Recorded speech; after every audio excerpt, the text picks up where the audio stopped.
Hari ini saya akan diberikan tema oleh Pak Zainal ini, fikih tarjih sebetulnya.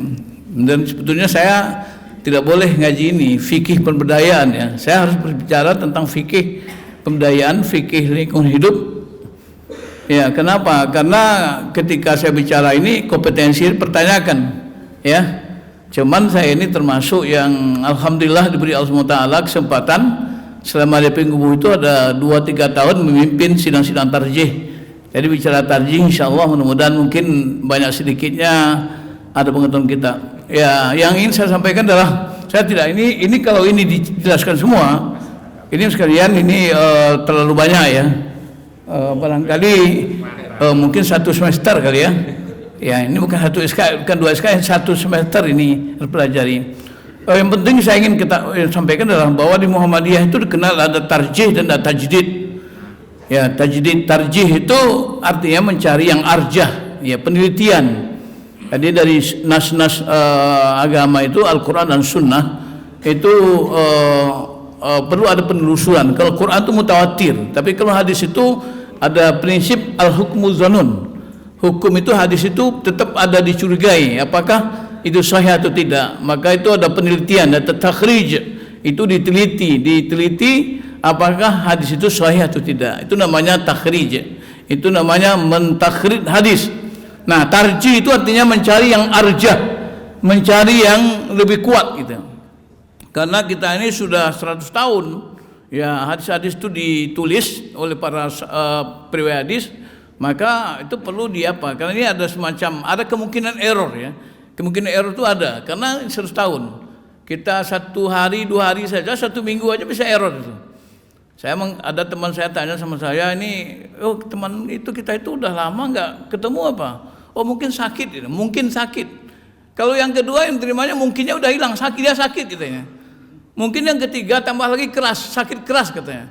Yang keempat, oh mungkin udah mati katanya. Nah, itu kan itu ada error, ada distorsi. Makanya di Muhammadiyah itu perlu ada masjid tarjih, itu majelis yang berperan bertugas untuk mencari dalil-dalil yang kuat, dalil-dalil yang arjah, dalil-dalil yang betul-betul mendekati kepada sunnah gitu. Nah, oleh karena itulah tarjih, mencari ya dalil-dalil yang kuat. Kemudian tajdid Muhammadiyah itu difahami tidak hanya sekedar hanya sekedar pembaharuan, tapi tajdid itu dua dengan pengertian. Ada tajdid dan pembaharuan, tapi ada tajdid dengan makna pemurnian, mujarrad. Ya, mujarrad itu ini semata-mata. Misalnya ada orang kaji nahwu itu ada fiil sulasi mujarrad itu murni. Jadi artinya tajdid itu pemurnian. Di bidang akidah yang sawabit, yang tetap itu tidak ada tajdid pembaharuan pemikiran. Dalam soal akidah dan ibadah sifatnya itu sawabit tetap. Tapi tentang muamalah itu sifatnya mutaghayyir, berubah. Jadi hal-hal yang sifatnya sawabit tetap itu tidak bersifat pembaharuan, tapi itu adalah pemurnian gitu. Jadi situ katakan di dalam bidang akidah dan ibadah tajdid bermakna pemurnian. Artinya mengembalikan akidah kepada kemurniannya sesuai dengan sunnah Nabi SAW. Itu yang kita perlu pahami, bahwa di Muhammadiyah itu ada tajdid dalam pengertian tajrid, pemurnian atau purifikasi, ada pembaharuan. Nah, pembaharuan bidang muamalah ini tadi berarti mendimensikan kehidupan masyarakat dengan sangat kreatif sesuai itu zaman. Jadi suatu yang kalau soal-soal yang menyangkut akidah ibadah, terutama ibadah itu hukum asalnya itu ta'abudi. Mendekatkan al-asufnya adalah tauqil wa tiba. Asal pada ibadah itu adalah ta'abud, patuh, menunggu perintah, kemudian ittiba artinya mengikuti contoh. Jadi tidak boleh kita buat sembarangan, tidak boleh ada kreasi, tidak boleh ada inovasi, improvisasi. Dalam soal-soal menyangkut akidah dan ibadah, kita betul-betul taat kepada ya dalil-dalil yang kuat, yang dalilnya itu ya qat'i dilalah waktul makna. Ya, dalilnya jelas, yakin, kemudian maknanya pun jelas. Tidak ada yang abu-abu. Jadi oleh karena itu dalam soal-soal yang menyangkut dengan akidah, maka ibadah itu ta'abbud. Makanya Muhammadiyah dalam soal-soal ibadah tidak boleh sembarangan. Kalau itu ibadah mahdhah, itu ada hayatnya, ada juz'iyatnya, ada kaifiyatnya muta'ayyanah. Jadi ada suatu yang bagian-bagiannya, kondisinya, ketentuan caranya itu ditentukan, tidak boleh sembarangan. Apalagi serampangan ya. Misalnya bikin jarang-jarang, kemudian perempuan boleh depan, itu tidak cocok, tidak sesuai dengan prinsip Muhammadiyah. Karena apa? Karena itu tidak sesuai dengan ketentuan. Karena ibadah itu suatu yang contohkan Rasulullah SAW. Tidak boleh kita melakukan sesuatu yang tidak dicontohkan Rasulullah SAW. Kemudian soal muamalah dunia, kalau yang menyangkut umur al-sya' itu sifatnya itu adalah bersifat wilayah ijtihad. Itu yang dikatakan ta'akul, sesuatu yang boleh difikirkan. Sehingga usul pokoknya adalah al-aslu fi asya' ibahah. Jadi hukum satu itu boleh, ya, hatta atadilu ala tahrimi, sampai ada dalil yang mengharamkannya. Sehingga dikatakan ada hudud, tilka hududullah fala ta'taduha. Inilah batas-batas Allah, jangan dilampaui. Itu aja. Jadi dalam soal misalnya muamalah itu tidur, ya tidur aja, boleh tidur. Tapi tidur terus saja, tidak sholat itu namanya boleh. Jadi ada batasnya. Makan silakan makan, tapi ada yang nggak boleh dimakan. Ya silakan kawin, paling banyak 4, jangan lebih. Nah, itu namanya batas itu. Namanya adalah batas. Tilka hududullah fala ta'taduha. Jadi dalam bidang muamalah boleh mendemonstrasikan kehidupan masyarakat. Jadi boleh improvisasi, boleh bid'ah. Nah, kalau istilah Pak Adin dulu katanya, kalau soal dunia, soal umur muamalah itu kita boleh boleh banyak bid'ahnya. Semakin banyak bid'ahnya semakin bagus itu. Tapi kalau dalam soal ibadah, kullu bid'ah dhalalah. Setiap bid'ah itu sesat karena tidak pernah diajarkan Rasulullah ketemu bulat. Siapa yang menjamin itu akan diterima oleh Allah Subhanahu wa taala. Ini kita perlu difahami. Sehingga sebetulnya di Muhammadiyah itu bicara soal ibadah itu ada 2. Ada yang disebut dengan ibadah mahdhah, ada ibadah ammah. Ibadah sendiri takrifnya apa? Al-ibadatu hiya taqabbalullah bintisari wa amiri wa tubi nawahi. Ibadah itu adalah pendekatan diri kepada Allah Taala dengan cara melaksanakan perintahnya dan menjauhi larangannya, ya. Nah, dan wayal ammah wal khassah, dan dia itu ada ibadah umum dan ibadah khusus. Ibadah umum apa? Semua yang kita kerjakan ini harus menjadi bagian daripada ibadah kita kepada Allah Taala. Semuanya boleh kalau asal tidak ada larangan. Tapi dalam soal ibadah mahdhah ada ketentuan-ketentuannya. Jadi kalau ada orang mengatakan Muhammadiyah itu kering macam-macam, itu memang begitu. Ya, Rasul Muhammadiyah itu misalnya ini kita kan di lingkungan Muhammadiyah ya, enggak apa-apa aja. Misalnya enggak ada doa yang keras-keras, enggak ada zikir rame-rame. Itu memang kita Muhammadiyah itu pendapat memang enggak ada.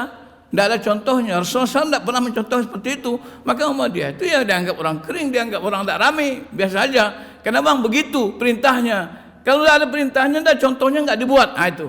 Jadi itu yang disebut ta'abudi. Itu yang disebut dengan ta'abudi. Kita patuh, ada perintah laksanakan menurut contoh. Ya. Kemudian misalnya kita lihat ya, pemurnian adalah berarti menggali tuntunnya sedemikian rupa dari sunnah, ya sunnah Nabi SAW. Kemudian untuk menemukan bentuk yang paling sesuai atau paling mendekati sunnah beliau. Jadi artinya kenapa harus kita gali karena kita ingin mendekati sunnah. Kemudian mencari bentuk paling sesuai dengan sunnah SAW, tidak mengurangi arti dalam tanau. Jadi Muhammadiyah ini ada tanau juga, ada boleh perbedaan. Jadi mungkin karena hadis yang datang itu ada yang hadis yang sahih, seperti misalnya salat malam itu ada hadis sahihnya. Seperti Aisyah mengatakan maka Islam fi Ramadan atau fi illa ihda asyar rakatin. Kata Aisyah, Rasulullah itu tidak melebihi di bulan Ramadan, di luar Ramadan kecuali hanya 11 rakaat. Yusalli arba'an, tsumma yusalli arba'an. Salat dia 4 rakaat, kemudian salat 4 rakaat lagi. Qalat Aisyah, atanamu qabla an tudira Rasulullah, adakah kamu tidur sebelum itu Rasulullah?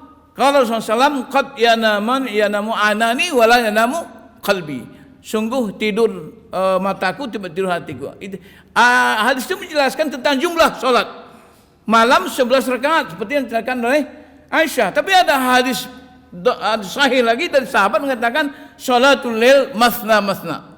Salat malam itu 2-2. Nah, jadi ada 2-2. Maka di Muhammadiyah itu bisa di tempat ada yang 2-2, ada yang 4-4. Itu tanau namanya. Selama itu ada dalil-dalil yang kuat, itu boleh. Jadi tidak dipermasalahkan di Muhammadiyah. Artinya boleh ada tanau, boleh ada aneka ragam selama itu ada dalilnya. Di tempat kita dengar imam-imam di Muhammadiyah itu sir basmalah. Tapi dalam juga ada jahar basmalah. Tapi kenapa Muhammadiyah beda? Itu ada dalilnya. Sepanjang ada dalilnya itu namanya khilafiyah. Kalau khilafiyah tidak dipersoalkan. Karena dalam soal khilafiyah itu berlaku kode ijtihad yang katakan al-ijtihadu la yunqadu bil-ijtihad. Hasil ijtihad tidak boleh dikalahkan oleh ijtihad yang lain. Jadi di Muhammadiyah ini terbuka, makanya tarjih kita itu bersifat terbuka. Terbuka itu artinya boleh tidak harga mati. Katakanlah hari ini misalnya tarjih memutuskan begini, tapi kalau misalnya bertemu hadis yang sahih di belakang hari itu bisa dikoreksi, bisa diperbaiki. Jadi tidak ada harga mati. Dalam soal fikiran manusia, hasil manusia, itu manusia tidak ada harga mati. Yang harga mati soal akidah ibadah itu harga mati. Tapi dalam soal urusan manusia tidak ada yang harga mati. Nah, jadi kalau kita misalnya ada nanti perbedaan-perbedaan itu biasa di Muhammadiyah. Jadi oleh karena itu di Muhammadiyah tidak persoalkan. Kita terbiasa tasamuh dalam khilafiyah. Kalau akan berdebat dengan cara yang ihsan. Namanya wajadilhum billati ihsan. Jadi kita tidak boleh dalam khilafiyah itu saling menyalahkan. Tidak boleh klaim kebenaran dalam soal ijtihad. Tidak boleh. Kenapa? Karena ijtihad itu adalah hasil pemikiran manusia. Manusia ini tidak memiliki kebenaran mutlak. Kebenaran mutlak itu hanya pada Allah Subhanahu wa taala. Oleh karena itu dalam soal hadis sahih, dalam soal pendapat hasil ijtihad, ya Muhammadiyah lebih mengikut pada Syafi'i mengatakan idza sahal hadis fa huwa madhhabi. Kalau walaupun fatwanya begini, tapi kalau ada hadis yang sahih, maka itulah mazhabku. Jadi Syafi'i juga memberikan terbuka juga. Jadi Imam Syafi'i tidak sawabi, tidak tetap. Imam Syafi'i itu malah menjelaskan apabila hadis yang sahih di belakangku, maka itu ikutlah. Itulah mazhabku, itu fatwaku itu. Ya oleh karena itu Muhammadiyah. Jadi ibadah yang tidak didukung oleh sunnah menurut tadi tidak dapat dipandang praktik ibadah yang bisa diamalkan. Jadi kalau tidak ada sunnahnya, misalnya di Muhammadiyah ini seperti misalnya berdoa, berzikir, porsi dan versinya harus ada dalilnya. Misalnya baca la ilaha illallah 1000 kali. 1000 kali itu siapa yang bilang? La ilaha illallahnya udah benar versinya, tapi porsinya itu harus ada, jadi harus ada dalilnya. Jadi nggak boleh kita melakukan baca sekian itu jamin surga, itu tidak ada itu. Apalagi kalau misalnya ada amal-amal kecil, kemudian nanti balasannya besar, seperti baca surah Al-Waqiah atau surah apa hari Kamis malam Jumat misalnya umpama ini, itu diampuni dosanya 2 tahun yang lalu dan 2 tahun yang akan datang. Dosa yang belum dibuat juga diampuni. Nah, ini namanya hadis palsu, namanya maudhu'. Ya, maudhu' itu. Kenapa? Karena itu membuat peluang orang untuk berbuat dosa. Orang sudah baca itu berarti sudah bisa buat dosa 2 tahun yang akan datang, gitu. Hadis seperti itu bagian daripada hadis yang dianggap palsu. Amal kecil tapi dengan obral pahala yang luar biasa. Itu namanya apa itu? Namanya itu hadis palsu. Di Muhammadiyah hal seperti itu tidak dilakukan. Nah, berkaitan dengan akidah, pemurnian berarti melakukan pengkajian untuk kesalahan akidah di usul-usul tahyul dan khurafat. Maka Muhammadiyah itu dikenal dengan gerakan TBC. Dulu TBC. TBC itu taklid, bid'ah dan khurafat. Bisa juga tahyul, bid'ah dan khurafat. Nah, jadi Muhammadiyah ya tidak melakukan hal-hal yang dalam bidang ibadah, dalam bidang akidah Muhammadiyah sangat selektif. Dulu pertama kali ketika ada foto-foto ini, itu Majelis Tarjih mengharamkan memasang foto Kiai Haji Ahmad Dahlan di kantor-kantor Muhammadiyah dulu, tapi kemudian dirubah. Ada perubahan, ada koreksi. Kenapa? Karena ketika itu Tarjih memandang bahwa orang Muhammadiyah sudah cerdas, tidak ada lagi hulu, tidak akan terjadi hulu. Karena hulu itu akan menyebabkan nanti orang memuja-muja, ya, dipuja-puja demikian rupa. Sehingga kalau Kiai Ahmad Dahlan, kalau bukan Kiai Ahmad Dahlan kita ini tidak begini, tidak boleh juga begitu. Al-ghulu termasuk perbuatan yang menempatkan ulama pada tempat Nabi dan Nabi pada tempat Tuhan, itu namanya ghulu. Memberikan penghormatan yang berlebihan. Kalau itu di Muhammadiyah, ya mungkin dalam soal muamalah, ya itu kita tidak melihat cara-cara yang berlebihan misalnya. Seperti kalau kayak saya ini kan ketua MUI DKI ini, kalau bertemu dengan teman salamnya 2 kali Pak, ciumnya bolak-balik ya. Nah, itu di Muhammadiyah enggak bertemu itu. bolak-baliknya itu. Di Muhammadiyah salaman itu kepala berdiri. Kenapa? Karena kita yakin kepala ini boleh hanya tundukkan kepada manusia. Karena si kepala itu Quran. Quran tidak boleh tunduk kepada manusia. Oleh karena itu kepala itu kalau kita bersalaman harus tegak kepalanya, tidak boleh menunduk itu. Ah, itu salah satu faham ya apa namanya karakter yang bukan karena ada hormat. Hormatnya bukan cara begitu. Hormatnya mendengarkan pengajian, mengamalkan ilmunya itu hormat. Bukan menunduk-nundukkan kepala. Tapi kalau orang itu ada dalilnya biarlah tidak apa-apa. Yang penting saya baca ini di depan kita aja. Di luar tidak mau saya baca ini. Ya. Kalau saya di luar baca nanti tangan saya tidak disiumplah nanti kan. Nah, itu. Ini soalnya gini, saya kepada kawan karyawan saya di DKI Jakarta saya bilang kalau saya salah tidak usah cium ya. Maaf Ustaz, nanti nampak sama yang lain nanti dianggap kami tidak punya adab katanya. Terserah kamu lah. Ya. Kayak gitu, ya itu caranya. Tapi Pak Anwar mungkin lebih banyak lagi ciuman tangannya itu barangkali. Karena dia ketua pusat kan, saya ketua wilayah aja sedikit kan. Banyak ciumnya kan. Nah, kemudian, ini apa lagi? Ini pokok-pokok masalah terjadi. Itu panjang sekali itu, tidak bisa selesai hari ini. Nanti aja kita tampung ya. Yang penting itu ya, yang penting bagaimana kita memahami bahwa Muhammadiyah ini melakukan sesuatu itu melalui pengkajian. Jadi bukan diamalkan begitu saja. Itu suatu, misalnya Muhammadiyah ini melarang merokok misalnya. Itu ada namanya saduz dzari'ah, itu saduz dzari'ah. Ya, artinya ada pokok-pokok hukum yang mengatakan hukum Islam itu tidak hanya hukum konstruktif, ada hukum preventif juga. Misalnya la taqrabuz zina. Nah, itu menghalangi supaya ada kan zina. Misalnya contoh kita sholat ini, misalnya buang angin itu tidak najis. Kena anak kita pernah najis, kena buang angin dibasuh enggak, suci enggak kan? Artinya bukan najis, tapi itu hukum preventif supaya nanti dalam sholat tidak ada perang kentut itu misalnya. Kalau coba bayangkan kalau misalnya kentut itu buang angin itu tidak membatalkan wudhu, apa yang terjadi barangkali? Ini jadi permainan nih. Imamnya kentut, jamaahnya kentut semua kan? Ini maju imam utama habis katanya. Ikutin imam itu wajib kan? Itu namanya hukum preventif, ya. Jadi artinya bukan hukum yang konstruktif, preventif. Tidak ada apanya. Tidak dosa kita buang angin. Dosa enggak buang angin itu? Tidak dosa juga. Kemudian najis enggak juga. Wajib istinja enggak juga. Tapi kok kenapa mengatakan wudu? Itu namanya preventif agar nanti sholat itu terjaga. So kalau nanti kentut tidak termasuk mengatakan wudu, orang bisa perang kentut dalam sholat. Kayak itu.